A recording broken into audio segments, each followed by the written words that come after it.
Mdledle umhlekazi. Ngithe 185. Ivesi yokugqibela. Ivesi yokugqibela. 185. 183 vesi yokugqibela. 183 vesi yokugqibela.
Andisingonkosi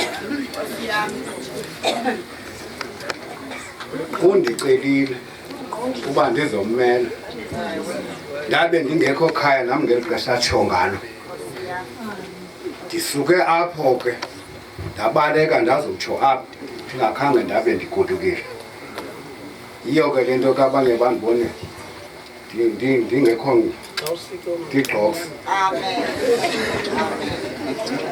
yiloo nto kanye kuba lokhu bendingasasuka ikhaya ngoku ndisuke kule ndawo bendikuyo ndaleqa apho uba uthe umhlakazi ngangangengxaki akuyo nizomela mna ke ndikubamngqongile ndingusibonda walelali nesikhahlelo sam ubamngqongile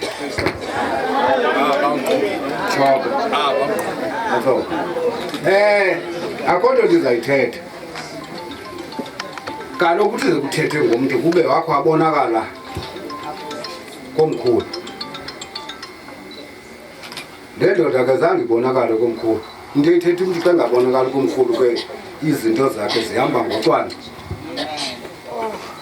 umntu oya komkhulu uqala siwe kwasibondana eziseba kuthi sithi ngokunganeliseki yile nto ayitshoyo simgqithise ke ngoku simse komkhulu ukholekile ke kangazihambe zonke zonto khangaye kwasibondana khangaye komkhulu so ke uthe umhlekazi ndithi ke ahambe kakuhle yamkhulula mandicela abantwana nabatshana beze ngexesha elinye ndiyilungiseke le nto ithi kubantwana kuzawuthetha umntana omnye nasebatshaneni kuthetha umtshana omnye izani bethuna mabeze abantwana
Ndiyabulisa wonke umuntu lapha ngegama lenkosi Yesu Kristu.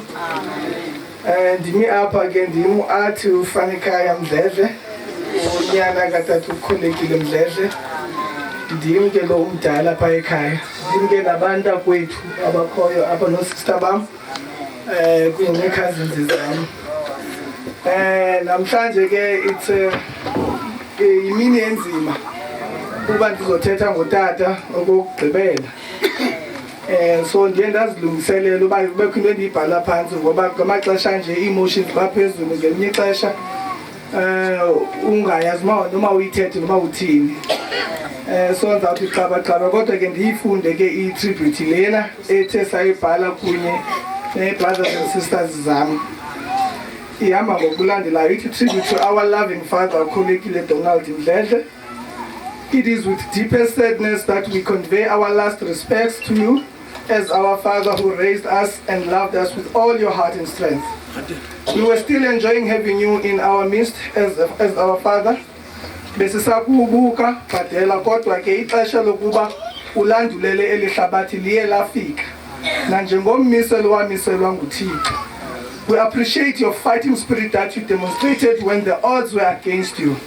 Wasakhela ikhaya ebudaleni bakho ngamandla akho okugqibela. Ngenene ulifezile ugqatso lakho ngokuba namhlanje singabantwana bakho wasilungisela sinekhaya wasilungiselela. Usithwele ngenzame zakho siseseRhawutini sade sabuyela emakhaya usiwa uvuka nathi. Zange usishiye waba ngumzali ezintsaneni zakhe. Sibulela uThixo ngexesha athi wasinika lona nawe and choosing you as our father.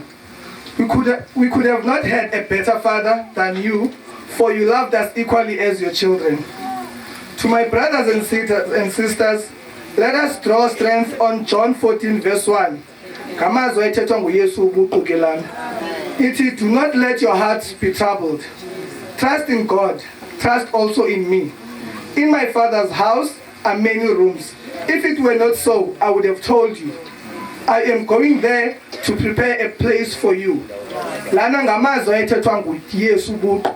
Awathethwa nguPawulos uJohn, awathethwa nguMarko, awathethwa ngubani, ngamazwi asuka kuYesu. Uthi uYesu endlini kaBawo maninzi amagumbi. Kuba kunjalo ngeke ndinixelele. Aphinda athi ndiyahamba ndiyabuyela kuBawo ndiyokunilungiselela indawo. And then eziqhubeke ngo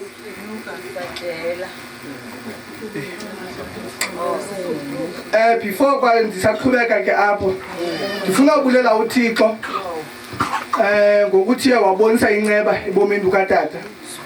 Ezutata ebegula kule minyaka utata ndinomthandazo nje xa uthi ingaske uThixo amncede or whatever eyenzekayo uThixo amse ezulwini ngoba kuthiwa indlela zimbini. Uthi uYesu ndim indlela eya kuBawo, akekho umuntu oya kuBawo ngaphandle kwami. Ndim indlela nobomi. Ngaloo mazwi athethwa nguYesu lo. In other words, before you go to uBawo, you need to accept Jesus. While I was praying loo nto leyo ke ndizibuza uba utata kunoba kuzawuthini ngoba ndiyamazi sikhula nje utata zange wamkele uYesu. Kodwa ke kwenzeka ngenceba kuba ndiseKapa ndithumela into ke kwabe ke kukhona ke iingceku zikaThixo ezikhona ngasemthethweni izinikeleyo bafika kuye watsho walifumana ithuba loba utata amkele uYesu, akonfese izono zakhe, axolelwe izono. Ngoba ithi iBhayibhile xa usamkela uYesu, immediately your name is written on the book of life. You don't have to do anything. Kuthiwa izulu liyasetyenzela kodwa uYesu uthi my grace is sufficient. Ubaba lam enough. He has done it all. There's nothing special you need to do. All you need to do is to umamkele uyazi uba by the time usinga kulo mhlaba there's only two ways. So ndilapha nje ndikhuthaza ngaloo mazwi lapha because utata ebhedini yakhe yokufa igula ulifumene ithuba lokuthi amamkele uYesu. Conscious not unconscious ezazi uba uthini ngoba ilizwi likaThixo limile linyana lijike. Ndisaqhubeka ke nokufunda ke kubantwana bokubantu kwethu. Our Father is in a better place where there is no more pain, hunger, hurt, and suffering. Jesus promised that he will never leave us, nor forsake us. He will be with us even in death. Let us be still and know that God is in control. Even in this situation, may his name be exalted. For God is our refuge and our fortress. In him we find strength and healing. Loyo ke Indumiso 91. So ndisitsho nje kubantakwethu again, ndizawuthi utata masimkhululeni. Utata ugulile, bekungemnandanga xa ndifowuna utata. Ebeluza nesight. Athi hey mntanam ndiziva ndingcono kodwa ongaboni nenzeka isithukuthezi. Now that is very very painful. Uhleli nje xa ufika ikhole isuke ekhayeni nokusemeeting nokusemsebenzini iyaphazamiseka. Kodwa ke uyiThixo uthe wamkhulula. Kwaye ndibulela nethuba ethe lenzeka nakubantakwethu nakwi-brothers and sisters nakoodade bawo, because siyasalifumana ithuba loba siyombona utata. Safika ke eMthatha ke sihamba sonke sisuka eKapa ke noMphumzi kunye noZuku nabantakwethu abalapha baya. Ndivula that ngemsuku lokugqibela katata around about 2 o'clock ndithandazile utata kakhulu. Ndibulela uThixo uba into endixolisayo is that ndifumene ithuba lothandazela ndithandazile kakhulu. Ndazikhuthaza ngelizwi likaThixo ngoba ilizwi likaThixo lilesikhuthazayo. Uvuyo ogcobo likaThixo lungamandla kuthi. Ngoku ithuba endilifumene naye ndithandazile utata bengiconscious. Xa ndibambile ndithandaza ndivuka ndisqueeze uyawuva umthandazo. Ndisitsho nje tata ndithandazile ndimbekile kuThixo. Ndimcelile uThixo, uThixo walenza ithuba lokuba ndingayiplananga kubekho umntu ofikayo omele uThixo ayomkhulula utata amkele uYesu kulaa bhethi akuyo. Ndibulela uThixo uba wanika ithuba utata ngoba abantu abaninzi abalifumani, abantu basoleke ngengozi neentoni, umntu asoleke enkalungisa indlela yakhe noThixo. Ndiyabulela ke bantu basekhaya ke ngexesha eli. Ndizawuthi ndinikele ke kwi-cousins zam okanye ukhona imibrother wam befuna nje uthi gxaba kancinci. Okay, molweni entendeni.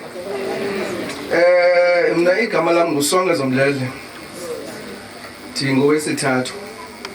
Andizuba mde kakhulu. Kodwa ke umkhulu wam xa ethetha kamnandi olu hlobo noko andinongamncedisa. Andinongamncedisa, uthethe kakuhle kakhulu umkhulu wam, ndiyakubulela. Nathi njengabantwana eyona nto mna endizawuthetha ngayo Mdledle yam. Umzali wam lo guys. Mama, ixesha lokhala ngoku liphelile. Yonke into oyidingayo elinene lilapha likunikile. Naba abantwana bakho bahle, naba abatshana bakho belapha. Ayikho enye into ba uphinde uyikhalele. The only thing ekufuneka siyenze kubulela ixesha eli uNkulunkulu ewasiphasona wasibusisela uba uthi kanti utata at the age of 63 uzasishiya. La minyaka ke le yama mininzi. Uyabona na uba onamadoda odwa endlini zange akushiye namakhwenkwe. So ke mzali wam kwinto yonke eqhubekayo ngumbulelo kutata nokuNkulunkulu, ayikho enye into. Ndifuna nje uqine nani ke bantakwethu, ii-cousins zam ngokunjalo, wonke umntu besimthanda and ihlobo besimthanda ngalo besingakwazi umanga. Ndithi mhlawumbi xa ndihamba noZuko noSandile okanye nabani, ndake guys ngutatam lo. Xa sifika kuye sitheni? Sinto eyi-1. Ibiluthando lakhe, tip good. So ke lilonke mna sindilapha kubulela iminyaka le uNkulunkulu asiblese ngayo. Akho sizathu sokuba ndikhale because ndilapha nje namhlanje kungenxa yakhe. Ndiyindoda ngenxa yakhe. Ayikho enye into endizayikhalela. Ndiyabulela.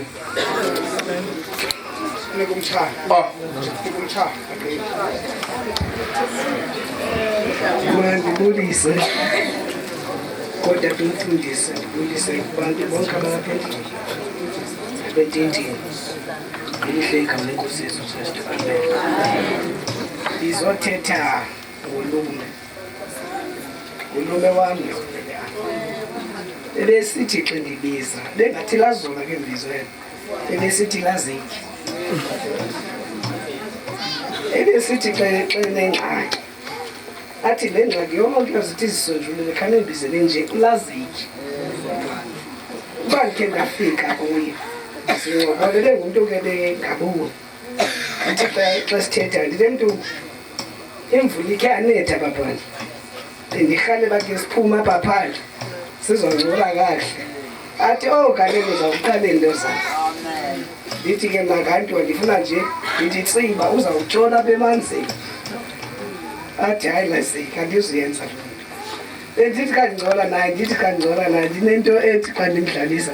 Ndithi hayi ndisisinxiba mxhaka ecaweni. Yabona nengoma yam athi ithi mtshana ndithi hayi ingoma andinanto ndingenayo. Wena izinto zonke khona. Athi uThibase ndithi hayi mfungwa sazawukhokhela amadoda hayi ndabe ndingekho mtshana. Ndithi kaloku ungaboni wena. Kaloku awuboni wena mfungwa. Hayi ndithi nathi mkhululu ulume ebengumzali kuthi. Bengutata. Bendithi noba ndinengxaki naye uba ndiqabele ndeza kulula. Athi mntana akho nto ndizayithetha. Uyamezela. Hlala nodadewethu, udadewethu akazuhlala namntu ungekho. Ndithi hayi sizawuhlala Thibase. Kanjalo nje. Siyabulela ngeminyaka ephilileyo ntongo. Kona bekungemandanga. Siyilombone Mthatha. Siyibona impilo bayinhlanga. Ukhulile ntongo. Nathi sawuxola inhliziyo nami anteya ndingilazwa ndithi xola antu wami. uThixo ebenikile nangokuthi abathi akakushiyanga wedwa. Sikhona nathi singabatshana. Bakhona nabantu akwethu nabo. Siza kujonga ante akho nto uzayifuna singayizami xa uyifuna ntongo. Ngiyamezela ante. Enkosi. Ngalomzuzu masifumane amazwi kamama welikhaya sizabe siwafundelwa ngqo phaya itribute yakhe. Izani bethu siyaphila. Sikuyo indlela umzuzu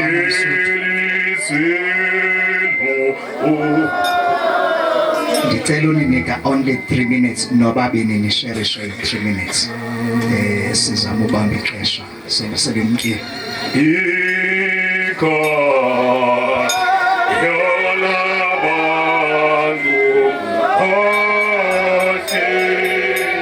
Sicele umuntu walapha ekhaya esizawunikezela kwibhatyi asondele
abakhoyo abavangeli odade abakhulu omama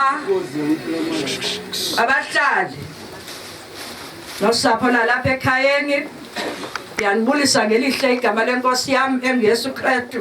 Amen. Amen. Ngumama umxhunyelwa oligosa lase-Aphacegcwane. Amen.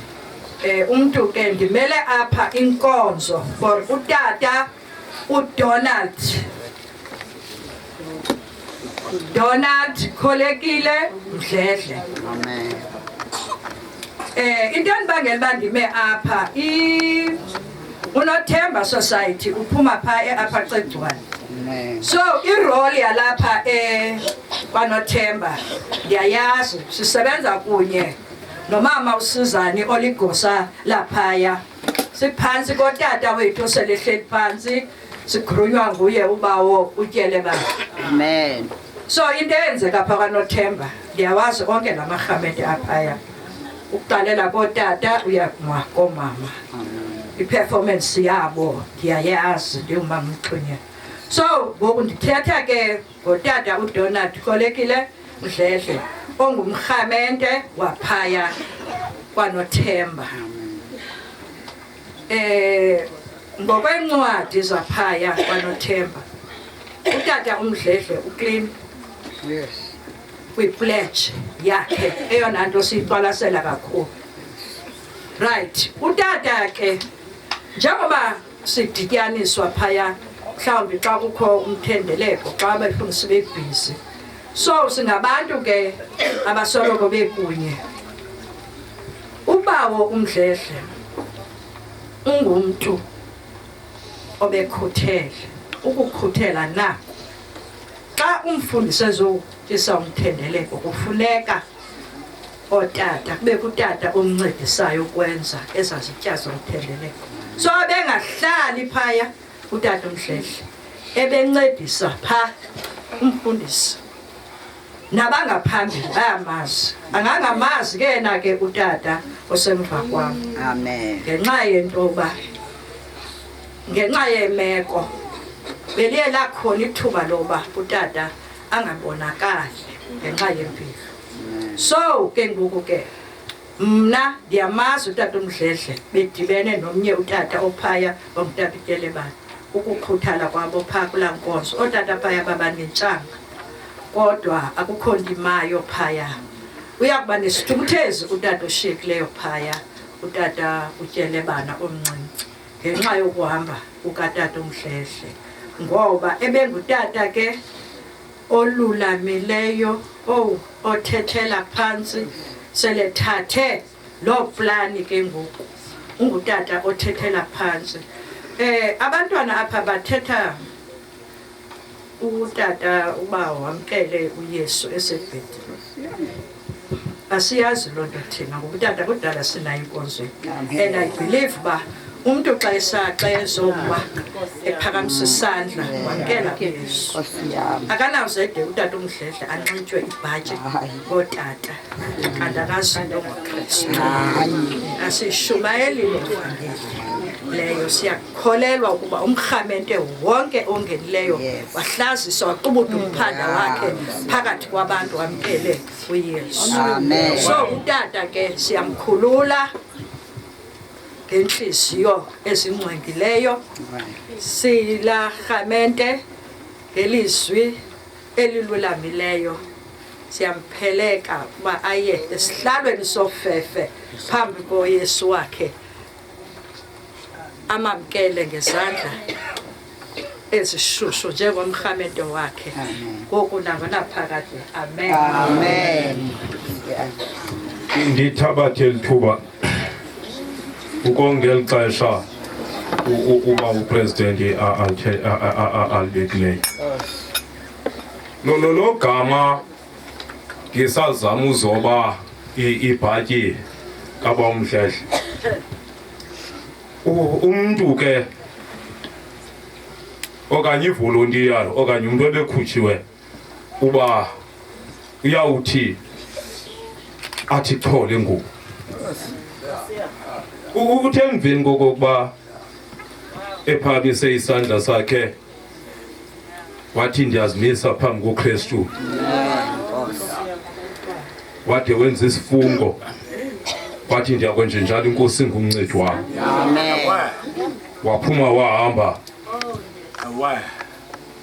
wadibana nothina apha endleleni.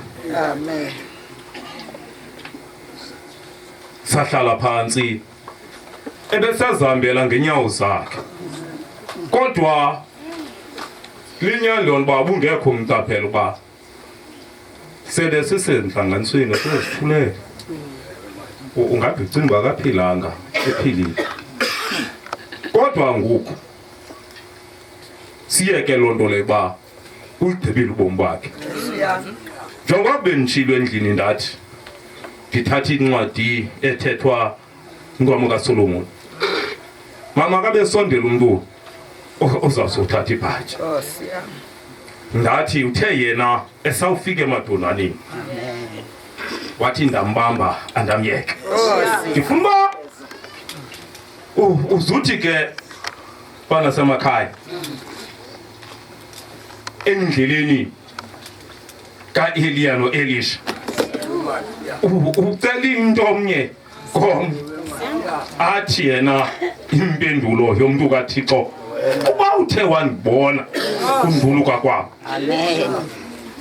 eyona nto ke endifuna uyenza kuwe nefuna ukuxelela yona as long umbonile umsebenzi katatakho wayibona ingubo katatakho aphikwele khona ekunceda loo nto apha ebomini nanaxa athe wahamba wafika ezweni lamanzi akaka uziyazi into kokokuba yile ngubo eza kunceda ziyazibona namhlanje omnye apha kuwe ngu-Eliya omnye apha kuni ngu-Elisha nanantsi ingubo katatakho uzuyithatha yiyo le kodwa yena nto endifuna ukuyishiya kuwe uzincede ungabi kude nofefe likaKristu ngalo mazwi mandiyeke uhambe uyohlala phantsi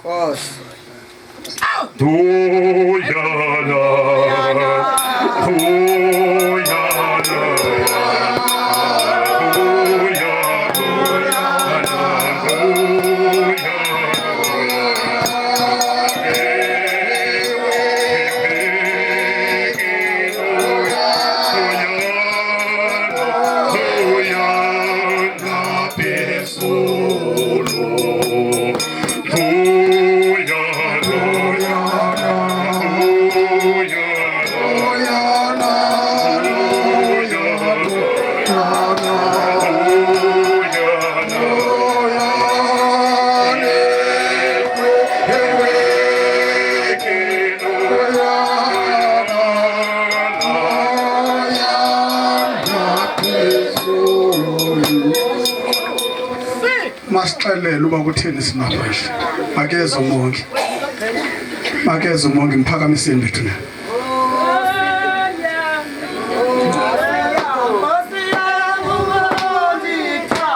mona ikula shekile usiyami kosi siphakame indithu na senizolile kwabo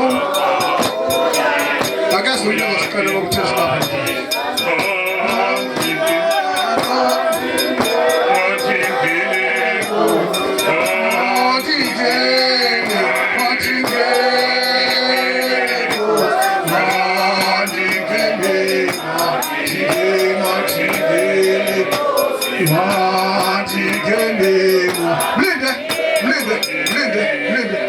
simaphahle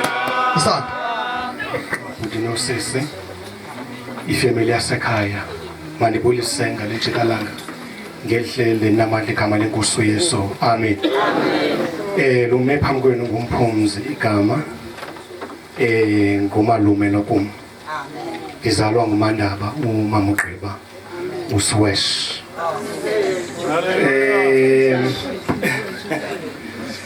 tata wam ndingafani nelaxheko kwathiwa xa kuthiwa malizochaza uba kuthenilele apha athi hlabela inkonzo weza ngaphambili wathi ibambe ima okokuqala kusekhaya apha ngubani onegunya londibuza uba ndilele ngabuni ekhaya ndingakalala njani inkosi ndiyayishindayo ndisenza loo nto nje into yoba lo mntu olibelele apha ebengumuntu othanda ukuqhula umuntu obenobuso obuserious wena apha ngaphandle but athi awufike endlini abe ne-warmth and abe nokuqhula okuninzi ndingatyanga ixesha lakho tatama ingxaki elithuba lophinda lisivelele ngo-2009 ndiyagreda athi uSwesh ngenxa uxakeka uzawucela usiphucu nomalume Kholekile noNoseko banikhaphe kuya ePitoli ngenxa yokuxakeka kwezinto zomsebenzi. Sibhukushelwe kwi-flight ngu-Department of Health. Umalume ke nosiphucu apha endlini uma usithi Mtungwa sobabini sawukhwela i-aeroplane. Chibas ndibona lento babu ngaziva manje bebathi usiphucu ba 3 days besaqalile yena uba nesisu. Ngoku ke sikhwela apha eplane. Umalume abengapha ngasefestilini aphinde afuna utshintsha acela ibe ngusiphucu ngapha ngasefestilini. Ngibona babu ngonwabi. Ingabi namsebenzi ke lento isuke ke iplane intoluke. Ngoku ke njengoba isuka nje iplane iqala ukubaleka umalume nosiphucu bavala amehlo bajoga phansi. Yade yabe yasiphuka yaphezulu yade yofika emafini bejoge phansi umalume nosiphucu becimele. Ngoku azothi aNoseko yemandaba nokho umgamo yeGauteng umde izawucimela kubhekubeni.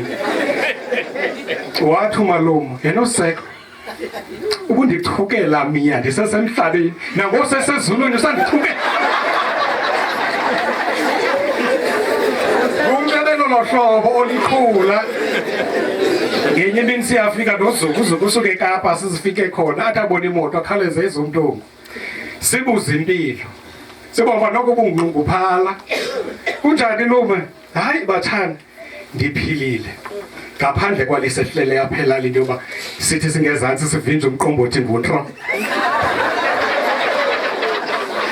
Le ndoda mtshana imani iphumie kwiflat engemva siba ke thini yokhibheki ithi xa ibuya le ndoda ibuye iyodizoli imapha ecankomnyango ibhohle. Uthi ndayiqaphela le nto kokuqala athi bathi ayingamnamsebenzi aphinde aphume aphinde abuye aphinde utata untlapha amepha ecankomnyango aphinde abhohle. Uthi ngomalume kodwa kule game ke ndichwethe nabanye utata balapha yamadoda zeniyijonge le ndoda njengoba imali iphuma sicimbi yokho umqombothi nje zeniyijonge into enobuyibhodla ime phaa. Uthenge ke xa ke buya ke utata kwele game yesithathu athula amaxhego apha endlini sele yakrwecena kodwa zindimjonge. Uthe ubhodla kodwa thini iyabhodla le ndoda bhadela ubunyanisile iyabhodla le ndoda. Xa sekuhlala phansi kwacaba kukhapho babemvimbe khona umqombothi ezabuya emsebenzini eyalezela ubuya kuye ngexesha elithile kwacaba ke ibhekile iye yamandi akabi nanto ayishekelayo yiyo wabuye ke ngoku akafumana nto wathi ke xa kusula umkhuluwa wakhe inguye intsholi wabanqaki lapho. So ke bengumntu ololohlobo uthi woba sekhaya uzive upholile siye kwakhe siyogqibela le nto ingene kule ndiyibizelwe siye kwakhe sizi-teenagers ngo-98 eVelkom. Abazali bethu ke sikhule ngohlobo loba uAthi uyakhulela kuwethu uAthi akhulele kusiphucu nam njalo njalo so bekunalo unity kwabazali bethu ndisikhule kulo kunjalo to some understand that into yoba ubani ngumzala asinayo thina ngumntakwethu siphaya ke ngoku umalume ke sithi kuye sidipside noAthi sonke siye kuye noAnti Palate siseVelkom sithi ke kwandi nomalume sicela uthengelwa iTV game. Abuza umalume ba yintoni leyo mtshana. Sithi ke thina kamalume yinto zawo bangathi ubambe iremote le yeTV uyicofe kodwa ube nguwe lo ukucontrol apha iTV. Abuza ba kanjani athi umalume utheba wena mtito kethi mtito kum utheba uzawubamba le remote uvele pha. Ngoba hey umalume uzawusenzela ubunzima ndithi ewe Mthungu. Hey Noseko sake sijogele into yabantwana dasechip ke ngokwanikwa anti 200 athi ke xa buye town ngengomso zasiphathele ngoku ifikile iTV game siyachwethana noAthi ba besitheka lokumalume ko